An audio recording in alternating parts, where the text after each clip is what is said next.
வணக்கம். Welcome to கதை திரட்டு.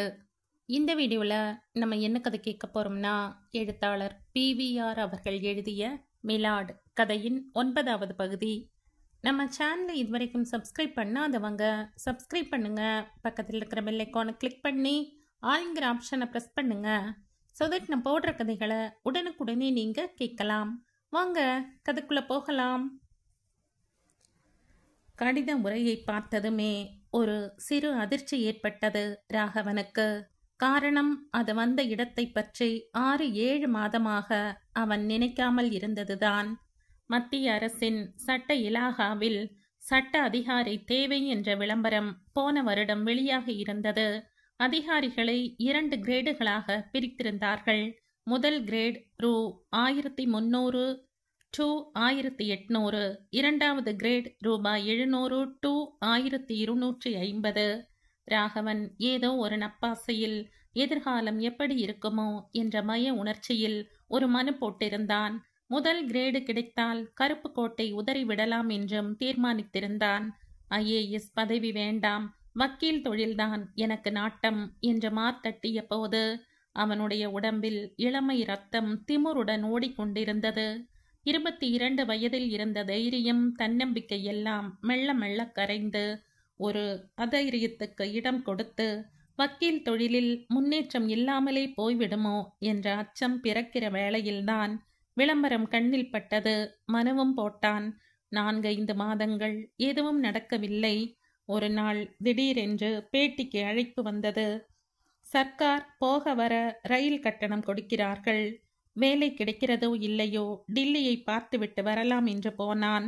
போன இடத்தில் ரூபாய் 700 to 1250 சேர முடியுமா என்று கேட்டார்கள். முடியாது என்று கூறி கனாட் பேஸை சுற்றி பார்த்துவிட்டு ராகவன் ரயில் ஏறினான். இப்போது சட்ட இலாகாவிலிருந்து கடிதம் வந்திருக்கிறது. அவன்தான் ரூபாய் 700 to 1250 வேண்டாம் என்று சொல்லியாகிவிட்டதே. பின் ஏன் இந்த கடிதம்? அறைக்குள் சென்று கடிதத்தை உடைத்தான். ஒரு தரம் படித்தவன் 2ஆம் தடவை படித்தான். அவனால் தன் கண்ணையே நம்ப முடியவில்லை. மெதுவாக கடிதத்தை மடித்து உறையில் போட்டான். அதே சமயம், ஹாய் ராகவ் என்ற குரல் கேட்டது. தோ வர சுஜா. அவன் சொல்லி முடித்ததும் அவள் அறையினுள் பிரவேசித்தாள். அவன் கையில் இருக்கும் கவரை பார்த்தாள். சுஜா, நீயும் படி இந்த லவ் லெட்டரை. என்ன செய்கிறது என்று தெரியவில்லை.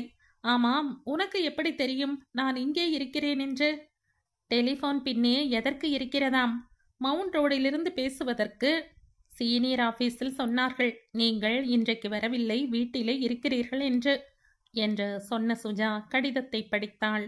பிறகு, so leaving the high court, good, very good என்றாள். என்ன உளற? இன்னும் 30 வயது ஆகவில்லை. ரூபாய் 1800 to 1300 கிரேடில்லா ஆபீசர். பஞ்சப்படி ரூபாய் 120. வீட்டு allowance 15%. Delhi A class city. அதுக்கு வேற அலவன்ஸ். எல்லாமாய் சேர்ந்து கிட்டத்தட்ட 1500 ரூபாய் வரும். ஆனா இதோடு நிற்கும். 2 வருஷத்திலே ரூபாய் 1800 to 2250. அப்புறம் ரூபாய் 2250 to 2500 போய் நிற்கும். யார் கண்டார்கள்? லா கமிஷனில் மெம்பராக கூட வந்தாலும் வருவீர்கள். நீ இப்போ பேசுறதையெல்லாம் நான் நினைத்து கூட பார்க்கவில்லை. எனக்கு டில்லி ரொம்ப பிடிக்கும் என்றாள் சுஜா. அங்கேதான் சுப்ரீம் கோர்ட்டும் இருக்கிறது என்றான் ராகவன். பிறகு, எனக்கு சென்னை ஹைகோர்ட் பிடிக்கிறதே என்று அங்கலாய்த்து கொண்டான். CS 118 அன்றும் எடுத்துக்கொள்ளப்படவில்லை என்பதை அறிந்தபோது தைலா மனம் தளர்ந்து போனாள். இப்போ என்ன சார் செய்யறது என்ற வெங்கியை பார்த்து கேட்டாள். ஒன்றுக்கும் கவலைப்படாதே அம்மா. கார்த்தாலே நம்ம ஜட்ஜு கிட்ட ஒரு கேஸ் வந்தது. சிக்கலான லா பாயிண்ட், மகா சிக்கல். அதை 2 லாயர்களுமாய் மாற்றி மாற்றி துவச்சிட்டு இருந்தார்கள். ஜட்ஜும் ரொம்ப பொறுமையாய் கேட்டிருந்தார். கடைசியில என்ன ஆச்சு? ஏற்கனவே லேசான ஜுரம் ஜட்ஜுக்கு, அது கிர் என்று அதிகமாயிடுத்து. உன் CS 118 நாளைக்கு கண்டிப்பாக வரும், பயப்படாதே என்றார் வெங்கி. தைலாவின் மனம் சமாதானம் அடையவில்லை. 2வது நாளும் ஏமாற்றமா? நேற்று பூராவும் கோர்ட்டை சுற்றி சுற்றி வந்தாகிவிட்டது. இன்றும் கோர்ட் வாசலில் கோபி இறக்கிவிட்டதிலிருந்து அவள் என்ன செய்வது, எங்கே உட்காருவது என்று தெரியாமல் கட்டிடம் பூராவும் அலைந்து ஓய்ந்தாகிவிட்டது. சார், ஏன் இந்த கேஸில் காலை விட்டோம்னு இருக்கு. ச்சே, பாவம், நீ என்னமா செய்வ? பகவான் உன் கையை பிடிச்சு கரவென்று இழுத்து இந்த கேஸ் என்கிற குட்டையிலே தள்ளி இருக்கிறார். அதுக்குள்ளே உனக்கு இந்த குட்டை ஒரு மகா சமுத்திரமாக மாறிவிட்டது. பகவானும் இழுக்கலை, ஒருத்தரும் இழுக்கலை சார். எல்லாம் என் சித்தப்பாவின் முட்டாள்தனமான பிடிவாதம், என்னுடைய ஸ்டூபிடிட்டி. இரண்டுக்கும் வித்தியாசம் இல்லை என்றார் வெங்கி சிரித்து கொண்டே. பகவானுக்கும் என் சித்தப்பாவுக்குமா வித்தியாசம் இல்லை? முட்டாள்தனத்துக்கும் ஸ்டூபிடிட்டிக்கும். அது போகட்டும், நீ ஏன் இப்படி அலுத்து கொள்ளணும்? என் வீடு 2 கட்டு வீடு. திண்ணை, ரேழி, கூடம், தாழ்வாரம், பின்கட்டுன்னு ஓடுற வீடு. நீ ஹாயாக இரு. இன்னும் 1 வாரமோ 10 நாளோ பிரிலிமினரி ஹியரிங் முடிஞ்சா சில சமயங்களில் ரொம்ப தள்ளி போகும். அப்படி போகாமல் இருக்க சீனியரை கொண்டு ஏதேனும் செய்ய சொல்வோம். ஹாயாவா? இன்னும் 10 நாளா? ஏமா, உன் கண்ணு கனக்கிறது? என் வீடு பிடிக்கலையா? இப்போ என் நிலைமையில கேஸ் போட்டிருக்கேனே, அந்த வீடே பிடிக்கவில்லை. வழக்கையே வாபஸ் வாங்கறா. இல்லை ஜெயித்து வீட்டை கைவசம் வாங்கி அதை என் சித்தப்பா காலடியில் வைத்து ஒரு நமஸ்காரத்தையும் பண்ணி நிம்மதியா இருக்கிறதா? என்ன செய்யறதுன்னு ஒன்னும் புரியலை. வழக்கில் ஜெயிப்போமா மாட்டோமான்னு இப்போ ஒன்றும் சொல்ல முடியாது. கேஸ் நம்ம ஆஃபீஸுக்கு வந்தபோது எனக்கு இது கண்டிப்பா ஜெயிக்கிற கேஸ்னு தான் பட்டது. ஆனா அப்புறம் கொஞ்சம் கொஞ்சமா சந்தேகம் தட்ட ஆரம்பித்து விட்டது. ஆனா நான் கேவலம் ஒரு குமாஸ்தா. என்னதான் லா தெரிஞ்சாலும் அதை உலகம் ஒப்புக்கொள்ளாது. ராகவன் ரொம்ப ஷியூரா இருக்காரே. அவனுக்கு என்னைக்குமே ஒரு தன்னம்பிக்கையும் தைரியமும் உண்டு. தோற்கிற கேஸ்களை ராமாமிர்தம் எடுத்துக்கொள்ள மாட்டார் என்று சொல்கிறார்களே சார். கேஸ் என்னன்னு தெரிந்துதானே எடுத்துக்கொண்டிருக்கிறார். ஆமாம், ஆனால் ஜெயிக்கிற கேஸ்களை மட்டும்தான் வேதநாயகமும் எடுத்துக்கொள்வார். ராமாமிர்தத்தின் முடிவு சரியா இல்லை வேதநாயகம் கரெக்டான்னு இப்ப யாரால சொல்ல முடியும்? பகவானால் தான். வெங்கி சிரித்தார். பிறகு, பகவான் உன் பக்கம் இருந்து பங்களா உன் கைக்கு கிடைச்சா பித்துக்குழி மாதிரி உன் சித்தப்பன் காலிலே சமர்ப்பிக்காதே. 3 போர்ஷனா பிரிச்சு வாடகைக்கு விடு.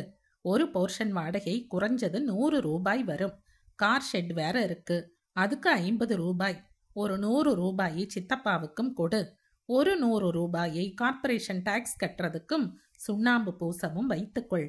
மிச்சம் இருக்கிற 150 ரூபாயை ரிக்கரிங் டெபாசிட்டில் போடு. 2 வருஷம் பொறுத்தால் 3000 சொச்சம் வட்டியோடு வரும். அதை உன் கல்யாணத்துக்கு வைத்துக்கொள். தேங்க்ஸ் சார், உங்களுடைய அட்வைஸ் பிரமாதம். நான் பள்ளிக்கூடத்திலே 7ஆம் கிளாஸிலே படித்த ஒரு கதை ஞாபகத்துக்கு வர்றது. ஒரு பிரம்மச்சாரி ஒருத்தர் வீட்டில் நன்றாக சாப்பிட்டு விட்டு அங்கே கிடைச்ச கொஞ்சம் பொரிமாவை சட்டியில் போட்டுக்கொண்டு ஒரு இடத்தில் இளைப்பாறினாராம். இந்த கதையை எனக்கு 5 அல்லது 6 வயசிலேயே என் பாட்டி சொல்லி இருக்கிறாள் தைலா. பிரம்மச்சாரி அந்த 2 அணா பொரிமாவை வித்து லாபம் சம்பாதிச்சு பணம் திரட்டி கல்யாணம் பண்ணி கொண்டு பெண்டாட்டியை கழியால் அடிக்க கழி சட்டியின் மேல் பட்டு பொரிமா சிதறி.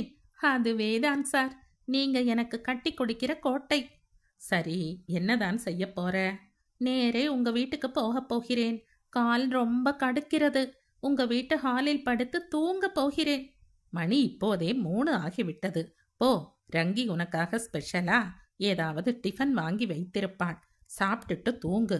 அப்புறம் சாயங்காலமா கந்தசாமி கோவிலுக்கு போய் வாருங்கள்.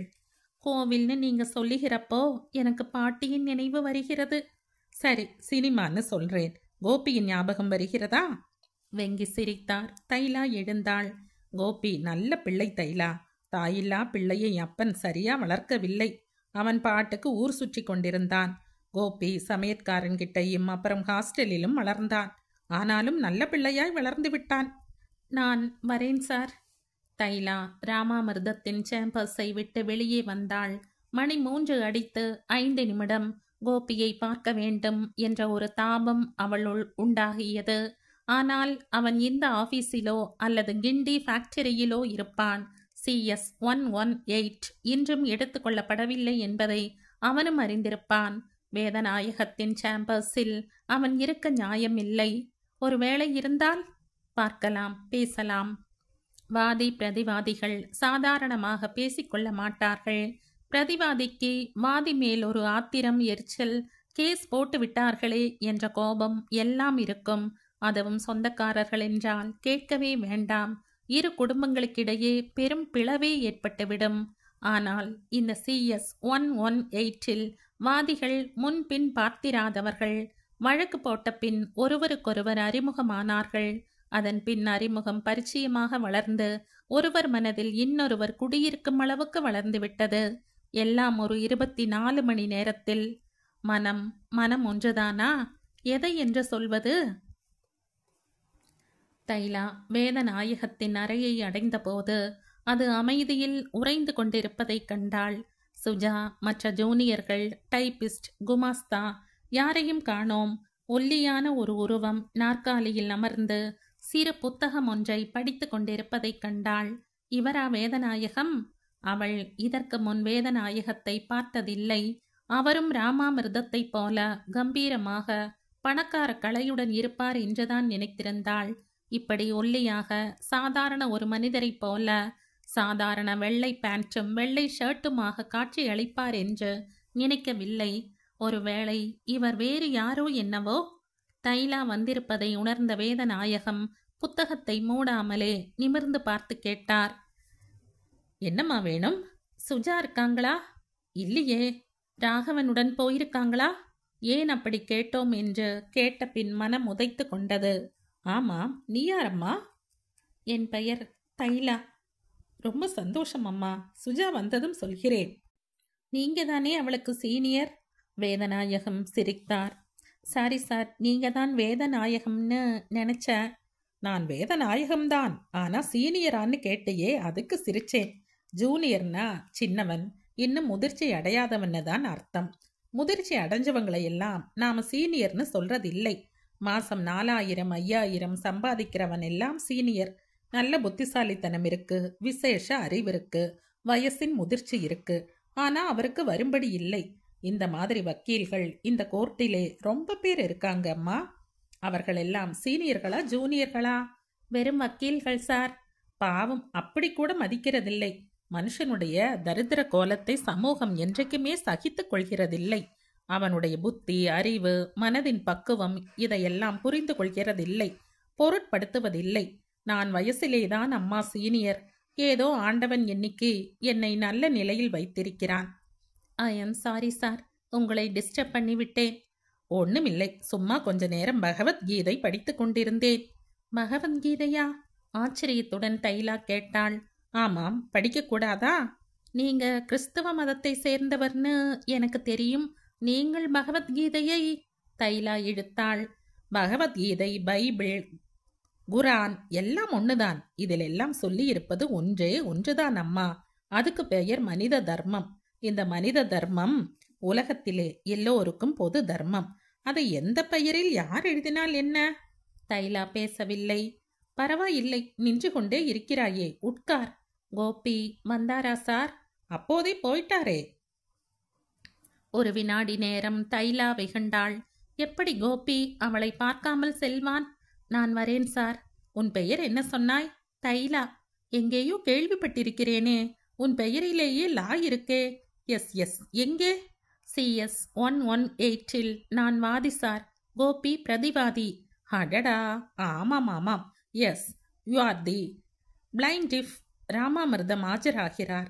எஸ், ரொம்ப சந்தோஷம். அம்மா, நான் பகவத்கீதையை படிக்கிறதை பார்த்து ஆச்சரியப்பட்டாயே.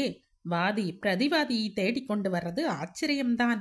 கேஸ் வேற, ஸ்நேகம் வேறன்னு நாம பிரிச்சு பார்க்கப்படாதா சார்? அதுதானே மனித தர்மம். Wonderful wonderful. God will bless you for this noble thought. Thaila வேதநாயகத்தை பார்த்தாள். அவருடைய நெஞ்சு அளவுக்கு மீறி உருகுவதை அவள் புரிந்து கொண்டாள். துளசிங்கம் BA BL தாத்தா ராமாஞ்சலத்தை மெதுவாக கைப்பிடித்து அழைத்து வந்தார். ஹால் வழியாக வரும்போது ராமாஞ்சலம் ஒரு வினாடி நின்றார். பக்கவாட்டில் பிரம்மாண்டமான ஆள் உயரத்துக்கு கம்பீரமாக காட்சியளித்த வெங்கடாச்சலபதியின் படத்தை பார்த்தார். தமது பேரனிடமிருந்து தம்மை விடுவித்துக் கொண்டு இரு கரங்களையும் கூப்பினார். அந்த வேளையில் அவர் நெஞ்சில் என்னென்ன எண்ணங்கள், ஆசைகள் ஓடினவோ அவருக்கே தெரியாது. காலம் காலமாய் பெருங்காய டப்பா அளவில் இருக்கும் படத்தை வணங்கும் நாளிலிருந்து ஏற்பட்ட இந்த பழக்கம் கடவுளுக்கு தம்மை ஞாபகப்படுத்துவதாகத்தான் தோன்றியது. டைமாச்சு தாத்தா என்றார் துளசிங்கம். அன்று கோர்ட்டில் ஒரு பெரிய கிரிமினல் கேஸின் தீர்ப்பை கூறப்போகிறார்கள். அவர் ஆஜரான வழக்கு இருந்தாக வேண்டும். ஜெயித்தால் மதுரை ஜெயிலில் இருக்கும் கட்சிக்காரனுக்கு தந்தி கொடுத்தாக வேண்டும். வந்து விட்டேன்டா. காரில் ஏறி உட்கார்ந்ததும் ராமாஞ்சலம் இடதுபுறமாக திரும்பி பார்த்தார். அவருடைய பேரன் கட்டிய வீடு கண்முன் பிரம்மாண்டமாக எழுந்தது. வீடா இது? பங்களா. இந்த பங்களாவை பேரன் அவருடைய கண் முன்னாலேயே கட்டியிருக்கிறான். அவர் கேவலம் ஹைகோர்ட்டில் ஒரு சாதாரண சேவகன். வெள்ளைக்காரர்களிடம் கைகட்டி வாய் திறவாமல் பணியாற்றிய 15 ரூபாய் சம்பளக்காரர். ஆனால் துளசிங்கம் அவருடைய பேரன் வக்கீல், அதுவும் நார்டன் எத்திராஜ் போல கிரிமினல் துறையில் வக்கீல். எல்லாம் அந்த கடவுளின் அருள். என்ன தாத்தா, காரில் ஏறி உட்கார்ந்ததும் திடீர்னு பேசாமல் இருக்க? கேட்டவள் ரேவதி. இராணுவத்தில் மேஜராக இருக்கும் பேரனின் துளசிங்கத்தின் அண்ணன் பெண். ஒண்ணுமில்ல கண்ணு. என்னை கண்ணுன்னு கூப்பிடாதீங்க தாத்தா. ராமாஞ்சலம் சிரித்தார். என் வயசுல என்னுடைய கண்ணெல்லாம் மங்கி போறப்போ நீங்கள் எல்லாம் எனக்கு கண்ணு மாதிரி அம்மா. கார் புறப்பட்டதும் ராமாஞ்சலம் வழக்கம் போல தூங்க ஆரம்பித்தார். கொஞ்ச தூரத்துக்கு ஜன சந்தடியும் சைக்கிள் ரிக்ஷாக்களின் மணி ஓசையும் நாராசமாக ஒலித்தன. அப்புறம் கொஞ்ச தூரத்துக்கு மற்ற கார்களின் ஒலி லேசாக கேட்டது. இன்னும் கொஞ்ச தூரம் போனதும் ராமாஞ்சலத்தின் காதில் பெரிதாக ஏதும் தொனிக்கவில்லை. எங்கேயோ வெகு தூரத்தில் இருந்து சமுத்திரத்தின் அலையோசை கேட்பது போல சத்தம் ஒலிக்க ஆரம்பித்தது. தாம் மெரினா வழியாக போய்க் கொண்டிருப்பதை அவருடைய தூக்க மயக்கத்திலும் உணர்ந்தார். நிமிடங்கள் செல்ல செல்ல அந்த உணர்வையும் மறந்தார். கார் ஹை கோர்ட்டுக்கு திரும்பும் முன்பேயே ரேவதி இறங்கிக் கொண்டாள். சித்தப்பா, நான் திரும்பி பஸ்ஸில் போய்கொள்கிறேன் என்றாள் அவள். துளசிங்கம் ஏதோ இயந்திரமாக தலையை ஆட்டினார். மணி 10:35. இன்னும் 10 நிமிடங்களில் ஜட்ஜ் வந்து உட்கார்ந்து விடுவார். அவர் ஆஜரான வழக்கின் தீர்ப்பை அளிக்க ஆரம்பித்து விடுவார். அவர் அதை கேட்டாக வேண்டும். ரேவதி எப்படி திரும்பி போனால் இப்போது அவருக்கு என்ன? கார் மீண்டும் புறப்பட்டது. இன்னும் 3 நிமிடங்களுக்குள் அவர் தம்முடைய சேம்பர்ஸில் இருப்பார். கருப்பு கோட்டையும் கவனையும் அணிந்து கொள்ள 2 நிமிடங்கள் கூட ஆகாது. சேம்பர்ஸில் இருந்து 7வது கோர்ட்டுக்கு விரைந்து சென்றால் 3 நிமிடங்கள் வழியில் யாரிடமும் நின்று பேசி விசாரிக்க நேரம் இல்லை. 10:45 தீர்ப்பு. அவர் ஆஜரான வழக்கு. கட்சிக்காரன் மதுரையில். ஜெயித்தால் தந்தி, தோற்றுவிட்டால்? நினைக்கவே அவருக்கு பயமாக இருந்தது. கட்சிக்காரனுடைய கதியை பற்றி அவர் கவலைப்படவில்லை. எந்த டாக்டர் எந்த நோயாளியின் மரணத்துக்காக ஊன் உறக்கமின்றி அலறுகிறார்? உயிரோடு இருக்கிற வரையில் கற்ற வித்தையை எல்லாம் பிரயோகித்து உயிர் கொடுக்க பார்க்கிறவர் கடைசியில் தமது வெற்றி தோல்வியை பற்றித்தான் நினைக்கிறாரே தவிர நோயாளியின் முடிவை பற்றியா சிந்திக்கப் போகிறார்? அந்த முடிவு அது எதுவாக இருந்தாலும் நோயாளியின் சொந்த பிரச்சனை. அவருக்கும் அவனுக்கும் உள்ள ஒரு சம்பந்தம் மருத்துவத்துக்கும் நோய்க்கும் உள்ள சம்பந்தம்தான். வக்கீலும் அது போலத்தான் என்று நினைத்தார் துளசிங்கம். கட்சிக்காரன், ஏன் எல்லா கட்சிக்காரர்களும் தான் வக்கீலின் சாமர்த்தியத்தை, நுண்ணறிவை, புத்தி கூர்மையை வெளிப்படுத்த உபயோகமாகும் ஒரு கருவி. அவ்வளவுதான். நடப்பது ஒரு போர். இந்த போரில் யாருக்கு வெற்றி என்பதுதான் பிரச்சனை. இந்த மதுரை கட்சிக்காரனுடைய வழக்கில் அவர் 2 நாட்கள் சேர்ந்தாற்போல வாதாடி இருக்கிறார். சர்க்கார் வக்கீல் அயர்ந்து போகும்படியாக மேற்கோள்கள் காட்டியிருக்கிறார். லண்டன் பிரிவி கவுன்சிலில் நடந்த ஓரிரு வழக்குகளை உதாரணங்களாக காட்டி ஜட்ஜை சிந்திக்க வைத்திருக்கிறார். நெஞ்சருகே மனம் நெகிழ பேசியிருக்கிறார். சர்க்கார் வக்கீலின் வாதம் எவ்வளவு அபத்தமானது என்று கத்தியிருக்கிறார். இவ்வளவெல்லாம் நடந்த பிறகும் தீர்ப்பு தமக்கு எதிராக இருந்தால் அவருக்கு பேரிடிதான். 7000 ரூபாய் ஃபீஸ் ஒரு பெரிய பொருட்டு அல்ல. துளசிங்கத்தின் பெயர், பெருமை, கௌரவம் எல்லாம் தான் பெரிய பெரிய பிரச்சனைகள். ஹை கோர்ட்டுக்கு முன்னால் கார் நின்றதும், தாத்தா எனக்கு ரொம்ப நேரம் ஆயிடுச்சு டிரைவர் தாத்தாவை அழைச்சிட்டு போ என்று சொல்லிவிட்டு துளசிங்கம் வந்தார். டிரைவர் இப்போது தாத்தாவின் கையை பிடித்து கொண்டான். இருவரும் மெதுவாக நடந்தார்கள்.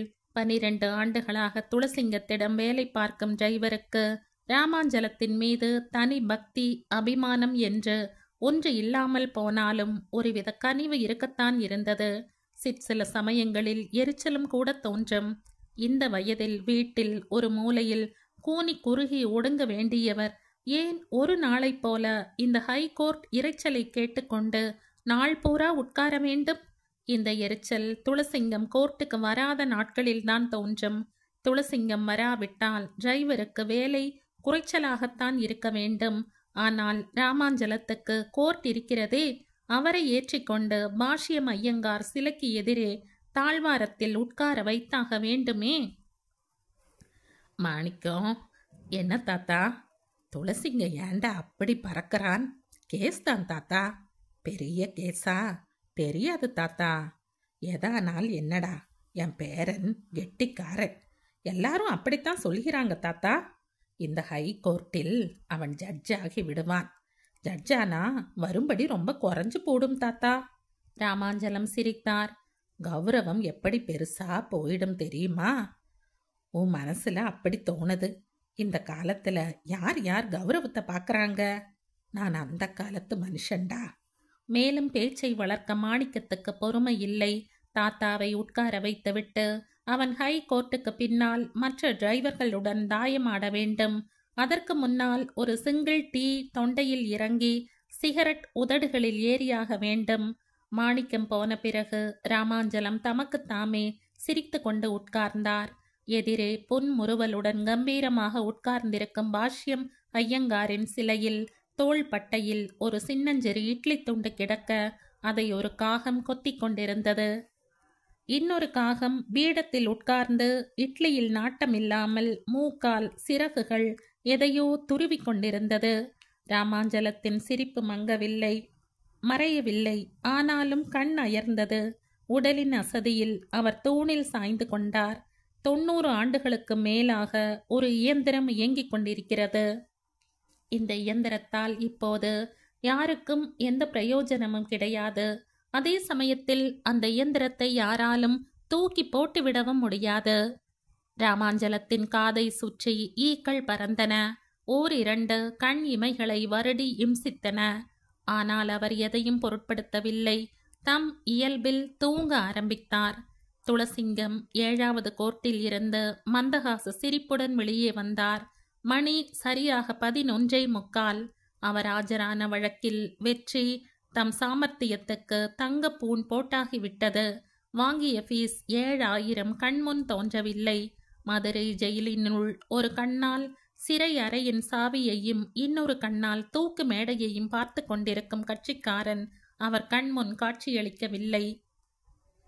அவர் வழக்கில் வெற்றி கண்டுவிட்டார். திடீரென்று சார் என்ற குரல் கேட்டது. துளசிங்கம் திரும்பி பார்த்தார். அழைத்தவன் பிரதம நீதிபதியின் சேவகர்களில் ஒருவன். என்னப்பா, சீஃப் உங்களை வர சொன்னார். துளசிங்கம் பதறிப்போனார். எதற்கு? தம்மையும் மீறி கேட்டார். பதில் அவனிடமிருந்து கிடைக்க முடியாது என்று தெரிந்தும். தெரியாதுங்க. துளசிங்கம் ஓடினார். சீஃபின் அறையினுள் அவர் பிரவேசிக்கவும் சீஃப் சிரித்து கொண்டே மை ஹார்ட்டி கங்க்ராச்சுலேஷன் என்றார். துளசிங்கம் ஒரு கணம் புரியாமல் அவரை பார்த்தார். From next Monday you are justice Thulasingam. இப்பத்தான் டில்லியில் இருந்து கவர்னருக்கு தகவல் வந்தது. Thank you milord, thank you. சாயங்காலம் மெயில் பேப்பரில் நியூஸ் வந்துவிடும். Thank you milord. துளசிங்கத்தின் அங்கம் அவையும் எதுவும் நிலை கொள்ளவில்லை. கண்கள் எல்லா பக்கமும் சுழன்றன. கண் மூடிக்கொண்டு ஒரு நிமிடங்கள் நின்றார். அதன் பின்தான் உடல் ஒரு நிதானத்துக்கு வந்தது. அவருக்கு நீதிபதி வேலை வந்ததை அவராலேயே நம்ப முடியவில்லை. எத்தனையோ நாட்களாக பேச்சு அடிபட்டு கொண்டுதான் இருந்தது. ஆனால் அவர் பப்ளிக் ப்ராசிக்யூட்டர் வேலையும் அதைத் தொடர்ந்து அட்வொகேட் ஜெனரல் பதவியும் தான் முதலில் வரும் என்று எண்ணிக்கொண்டிருந்தார். இந்த திடீர் நியமனம் அவரை அயர வைத்து விட்டது. துளசிங்கம் மெதுவாக நடந்தார். அவர் கால்கள் தாமாக பாஷ்யம் ஐயங்கார் சிலையை நினைத்து நடந்தன. முத்து கொடுத்துவிட்டு போன காஃபியை ராமாஞ்சலத்தால் ருசிக்க முடியவில்லை. மண் மாதிரி இருந்தது. இன்னொரு மாறுதலையும் ராமாஞ்சலம் உணர்ந்தார். ஒரே இடத்தில் 10 நிமிடங்களுக்கு மேல் உட்கார முடியவில்லை. இடுப்பில் ஒரு வேதனை, தலை வேறு சுற்ற ஆரம்பிக்கிறது, கண்கள் மருண்டு போகின்றன, காது திடீரென அடைத்து கொண்டதை போன்ற பிரம்மை. உடம்பை அசைத்து கொடுத்தார். கொஞ்ச நேரத்துக்கு ஒரு நிவாரணம். ஆனால் நிவாரணம் திருப்தியை அளிக்கவில்லை. கண், காது, இயந்திரத்தின் உறுப்புகள் ஓய்வு ஒழிச்சல் இல்லாமல் இயங்கி இயங்கி இப்போது தளர்ந்து போய் உதிர்ந்து போகும் நிலைக்கு வந்துவிட்டன. இன்று இப்படி திடீரென்று ஒரு அனுபவம் ஏன்? ராமாஞ்சலம் சிரமப்பட்டு பார்த்தார். பாஷ்யம் ஐயங்கார் சிலைக்கு அருகே இருக்கும் ஒரு மரத்தின் கிளையில் 5-6 காகங்கள் உட்கார்ந்து கொண்டிருந்தன. காகங்கள் வெறும் கரும் புள்ளிகளாக தெரிந்தன. கண்கள் மீண்டும் மூடிக்கொண்டன. மரத்தில் இருந்து ஒரு இலை உதிர்ந்து விழுந்தது. அது ஒரு பழுத்த இலை. துளசிங்கம் தாத்தாவை எழுப்பினார். எழுந்திருக்கவில்லை. துளசிங்கம் தமக்கு ஜட்ஜி பதவி கிடைத்து விட்டது என்று கத்தினார். எந்த தாத்தா அந்த செய்திக்காக காத்து கொண்டிருந்தாரோ அந்த தாத்தாவின் காதில் கத்தினார். தாழ்வாரத்தில் இருந்த 1-2 பேர்கள் நின்று கவனித்து கேட்டார்கள். தாத்தா எழுந்திருக்கவில்லை. பாஷ்யம் ஐயங்கார் சிலை கம்பீரமாக உட்கார்ந்திருந்தது. தாத்தா கூனி குறுகி எதிரே படுத்திருந்தார். மற்றபடி இரண்டுக்கும் ஒரு வித்தியாசமும் இல்லை. தைலா விடை பெற்று கொண்டு சென்ற பின்னும் அவள் வேதநாயகத்தின் மனதை விட்டு அகலவில்லை. மனித தர்மத்துக்கு அவள் காட்டிய உதாரணம் அவரை மெய்சிலிர்க்க வைத்துவிட்டது. ஒரு பெண், அதுவும் நாதியற்ற பெண், சொத்துரிமையை நிலைநாட்டி வெற்றி கண்டு அனாதைத்தனத்துக்கு ஈடு செய்ய பார்க்கிறவள் தன்னுடைய வழக்கின் விரோதியையே ஸ்நேக தர்மத்தோடு பார்க்கிறாள் என்றால் அது ஒரு விந்தைதான்.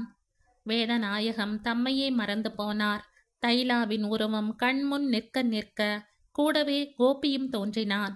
ஒரு பக்கம் பணத்தை வைத்து கொண்டு என்ன செய்வது என்று தெரியாமல் தவிக்கும் இளைஞன், இன்னொரு பக்கம் அந்த பணத்தின் ஒரு சிறிய மூலை தன்னை சேர வேண்டும் என்று தவிக்கும் ஒரு அனாதை. கடவுள் இருவரையும் ஏன் இப்படி எதிரெதிரே வைத்து வேடிக்கை பார்க்கிறார்? அவர் மனதில் ஒரு கேள்வி திடீரென எழுந்தது. கோபியிடம் நல்ல வார்த்தை சொல்லி அபிரிமிதமான சொத்தில் ஒரு விள்ளலை விண்டு தைலாவிடம் கொடுக்க சொன்னால் என்ன? இன்னும் வாழ்வின் மலரை நுகர்ந்தறியாத பெண் வாழ வழி கிடைக்குமே. அடுத்த கணம் போனை எடுத்தார். யாரு, வெங்கியா? ஆமாம் சார், வெங்கிதான். ராமு எங்கே? சீனியர் 3வது கோர்ட்டுக்கு இப்பதான் போனார். ராகவன்? ஜூனியரா சார்? அவன் உங்க ஜூனியரோடு போகிறதை ஒரு அரை மணி நேரத்துக்கு முன்னாடி பார்த்தேன். அந்த பெண் தைலா, அதான்.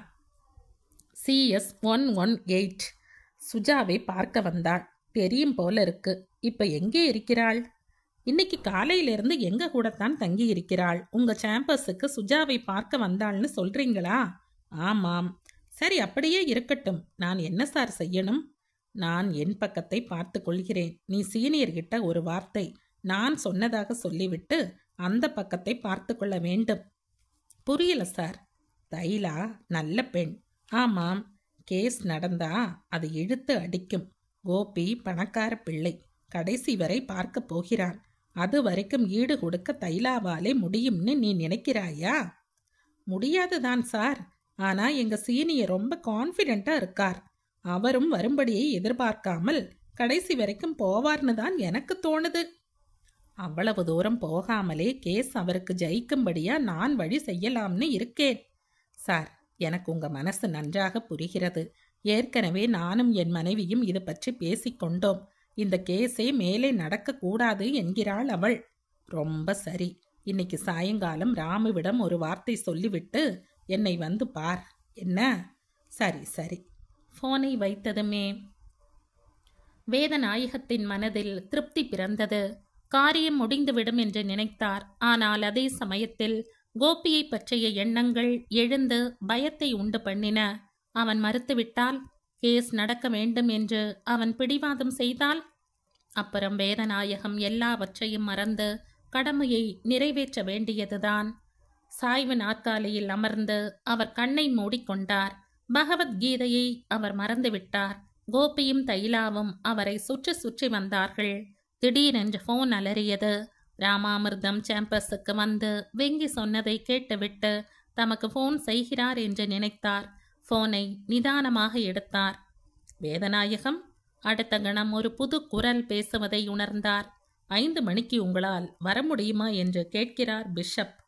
5 மணிக்கு என்கேஜ்மெண்ட் ஒன்று இருக்கிறது. 4 மணிக்கு வருகிறேன் அல்லது 6 மணிக்கு வருகிறேன். சரி, 6 மணி என்று பிஷப்பிடம் சொல்லிவிடுகிறேன். என்ன விஷயம் தெரியுமா? சென்னை பிஷப்பின் காரியதரிசி பதில் சொன்னார். உங்களை பற்றி ரோமிலிருந்து ஏதோ கடிதம் வந்திருக்கிறது. போப் எழுதியிருக்கிறார். என்னை பற்றியா? நான் போப்புக்கு ஒரு கடிதம் கூட எழுதவில்லையே. நீங்கள் எழுதாமல் போனால் என்ன? எங்க பிஷப் உங்களை பற்றி ஒரு சரித்திரமே எழுதியிருக்கிறார். வாடிகனுக்கு உங்க மீது தனி அக்கறை பிறந்து விட்டது. இந்தியாவில் கத்தோலிக்க ஸ்தாபனத்துக்கு கோடிக்கணக்கான சொத்து இருக்கிறது.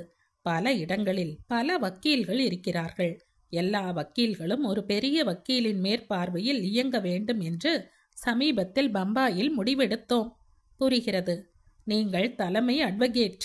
நான் ஒரு சாதாரண மாணவன். இவ்வளவு பெரிய பதவிக்கு எனக்கு அருகதை கிடையாது. அதை பிஷப்பிடம் சொல்லுங்கள், பதில் தருவார்.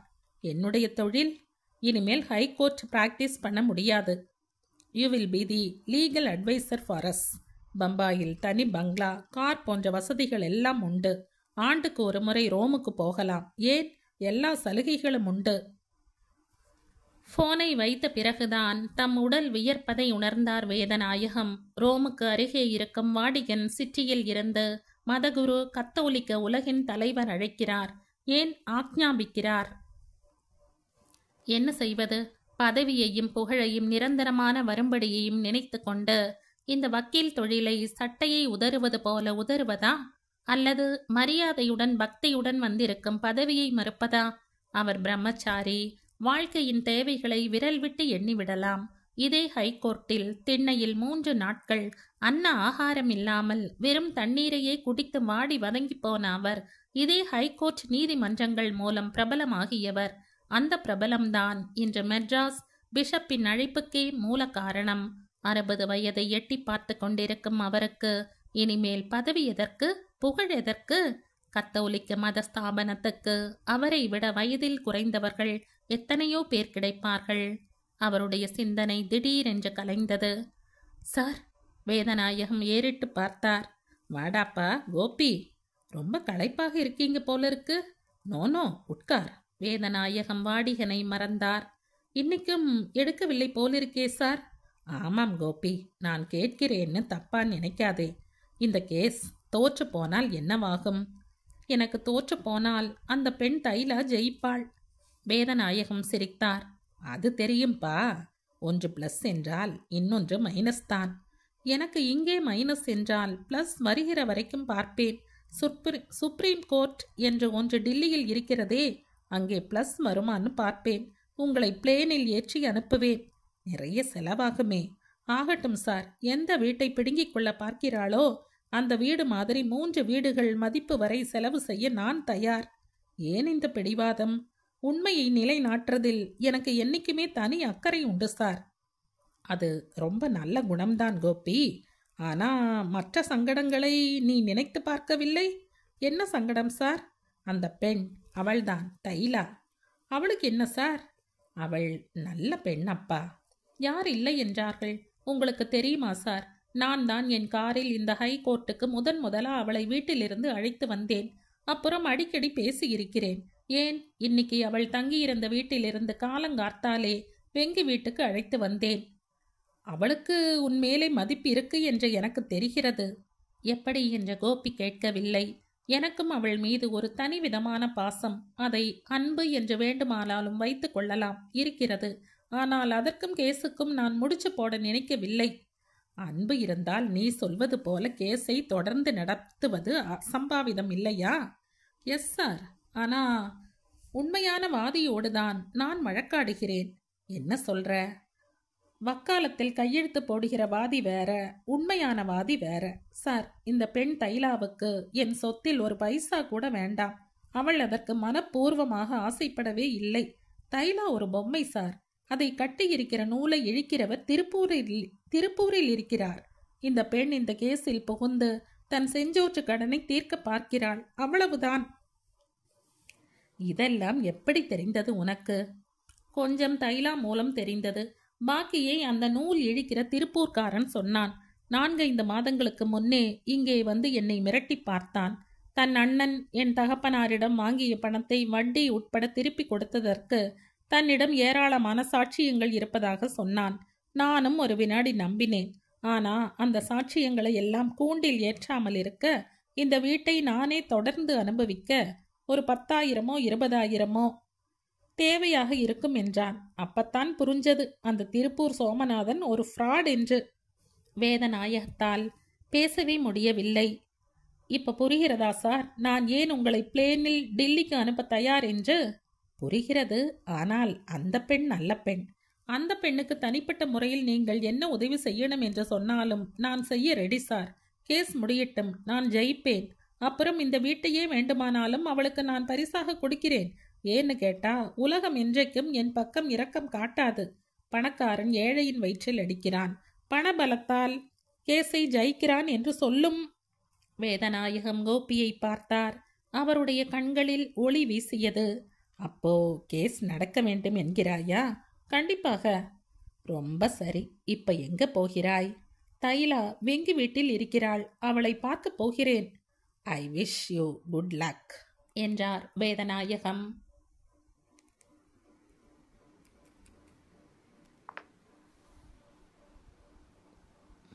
இந்த கதையின் தொடர்ச்சியை அடுத்த பதிவில் கேட்கலாம். நன்றி.